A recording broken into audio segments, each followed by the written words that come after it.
सीधा इस मौजू की गहराई में चलते हैं। जरा तसव्वुर करें, एक बिल्कुल अंधेरी रात है, आसमान पर लाखों सितारे जगमगा रहे हैं। सहरा की इस गहरी खामोशी में बस हवा की सरसराहट है। और इस मुकम्मल सुकूत के दौरान एक अल्लाह के नबी अचानक इंतहाई बेचैनी से जाग उठते हैं। उनकी सांसें तेज हैं, आंखों में नमी है और चेहरे पर एक वाज़े परेशानी है। आज के इस मालूमाती निशिस्त में हम तारीख की ऐसी ज़बरदस्त दास्तान को डिस्कस करेंगे जिसने कुर्बानी और ईमान के पूरे तसव्वुर को हमेशा के लिए बदल दिया। जरा सोचें, एक बाप के दिल पर क्या गुजरती होगी जब उससे दुनिया की सबसे प्यारी चीज़ की कुर्बानी मांग ली जाए। ज़राए के मुताबिक ये हज़रत इब्राहीम अलैहिस्सलाम थे। ये वो नबी हैं जो इससे पहले अल्लाह की खातिर अपना घर बार छोड़ चुके हैं, भड़कती हुई आग में कूद चुके हैं और कभी पीछे मुड़कर नहीं देखा। लेकिन अब उनके सामने एक ऐसा खौफनाक इम्तिहान था जो किसी भी इंसान को अंदर तक हिला दे, यानी अपने सबसे लाडले, अपने इकलौते बेटे हज़रत इस्माइल अलैहिस्सलाम की कुर्बानी। तो यहाँ से हम अपने पहले हिस्से की तरफ आते हैं, सबसे बड़ा इम्तिहान। आइए देखते हैं कि ये सिलसिला कैसे आगे बढ़ता है। देखें, हज़रत इब्राहीम अलैहिस्सलाम ने अपनी ज़िंदगी का एक बहुत बड़ा हिस्सा औलाद की दुआएं मांगते गुजारा था, और बुढ़ापे में मिलने वाली इस नेमत को कुर्बान करना ये कोई मामूली बात नहीं थी। जब पहली रात ये ख्वाब नजर आया तो ज़ाहिर है पेशानी पसीने से भीग गई। सोचा कि शायद महज एक ख्वाब है, मगर दूसरी रात फिर वही मंजर, और फिर जब तीसरी रात भी ऐसा ही हुआ तो ये बिल्कुल वाज़ेह हो गया कि नहीं, ये कोई आम ख्वाब नहीं है, बल्कि ये तो सीधा इलाही वही है। इन 3 रातों ने उन्हें मुकम्मल यकीन दिला दिया कि उनका रब उनसे क्या डिमांड कर रहा है। रात के इस पहर जब वो अपने खेमे से बाहर निकले होंगे तो ठंडी हवा उनके चेहरे से टकरा रही थी। कांपते होंठों और एक भरे हुए दिल के साथ उन्होंने आसमान की तरफ देखकर बस इतना कहा, ऐ मेरे रब, क्या वाकई ये तेरा हुक्म है? इन अल्फाज में आपको एक बाप का दर्द साफ महसूस होगा, लेकिन साथ ही एक सच्चे नबी का ये अटल यकीन भी कि अल्लाह जब आजमाता है ना तो अपने सबसे खास बंदों को ही आजमाता है। उनका दिल जान चुका था कि अब सर झुकाने का वक्त आ गया है। और यहीं से दास्तान अपने दूसरे हिस्से में दाखिल होती है, एक बेटे की फर्माबरदारी। अब यहाँ जो बात वाकई हैरानकुन है वो ये कि हज़रत इस्माइल अलैहिस्सलाम का रद्द अमल कैसा था। आम इंसानी सोच से बिल्कुल मुख्तलिफ। चेहरे पर डर या आंसुओं के बजाय एक अजीब सा तमानियत भरा सुकून था। वो एक दिल दहला देने वाली सुबह थी जब बाप कांपती आवाज़ में अपना इरादा बता रहा है। लेकिन बेटे ने मुस्कुराकर क्या कहा, अब्बा जान, अगर ये अल्लाह का हुक्म है तो देर ना कीजिए, आप मुझे सब्र करने वालों में पाएंगे।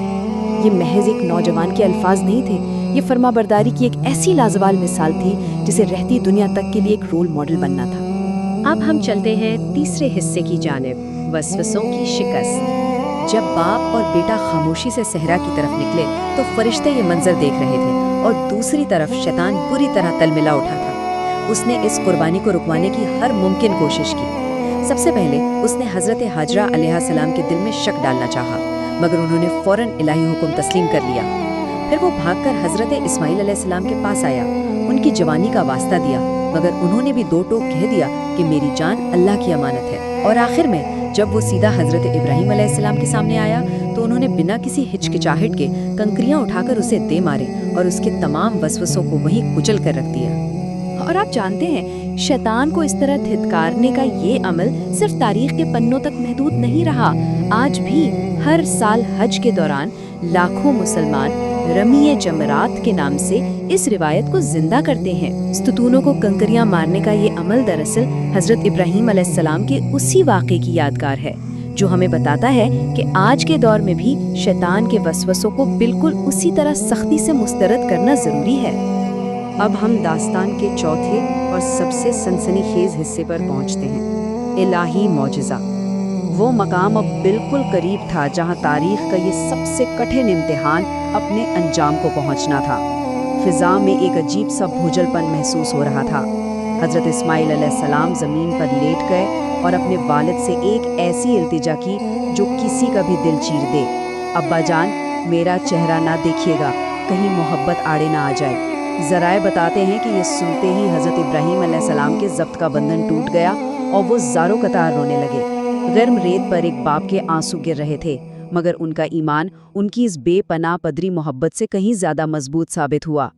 इस वक्त का तनाव आप बस महसूस कर सकते हैं। बाप और बेटे दोनों ने अपनी आंखों पर पट्टियां बांध ली थीं। آسمان اور زمین مکمل خاموشی سے اس منظر کو دیکھ رہے تھے، جیسے فرشتوں کی بھی سانسیں رک گئی ہوں۔ حضرت ابراہیم علیہ السلام کا کانپتا ہوا ہاتھ چھری لے کر آگے بڑھتا ہے، پوری طاقت سے چھری چلتی ہے، لیکن کمال دیکھیے، چھری کاٹتی ہی نہیں، وہ دوبارہ کوشش کرتے ہیں، مگر چھری بالکل کام کرنے سے انکار کر دیتی ہے، کیونکہ دراصل یہ امتحان تو وہ پہلے ہی پاس کر چکے تھے۔ اور پھر اسی گہری خاموشی کے بیچ آسمان سے یہ ندا گونج اٹھتی ہے، اے ابراہیم، تم نے اپنا خواب سچا کر دکھایا۔ ان الفاظ میں ایک ایسی ہیبت اور عقیدت ہے جو سیدھا دل پر اثر کرتی ہے۔ یہ الہی اعلان اس بات کی حتمی مہر تھا کہ اللہ اپنے بندوں کا خون نہیں مانگتا، وہ تو بس ان کے دل کا حال، ان کی نیت اور ان کی وفاداری کو پرکھتا ہے۔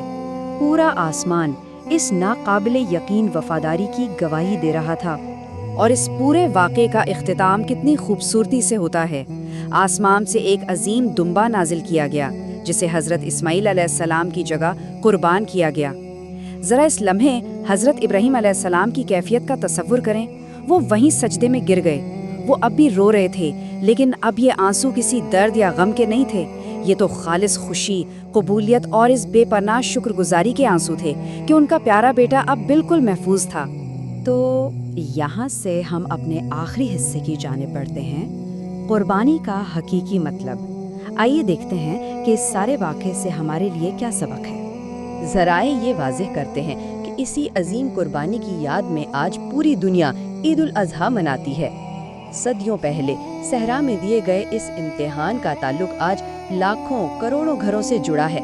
ہر سال فضا اللہ اکبر کی تکبیروں سے گونج اٹھتی ہے، اور ہم جانوروں کے قربانی کے ذریعے بالکل اسی جذبے کو خراج تحسین پیش کرتے ہیں جس کا مظاہرہ حضرت ابراہیم اور حضرت اسماعیل علیہ السلام نے کیا تھا۔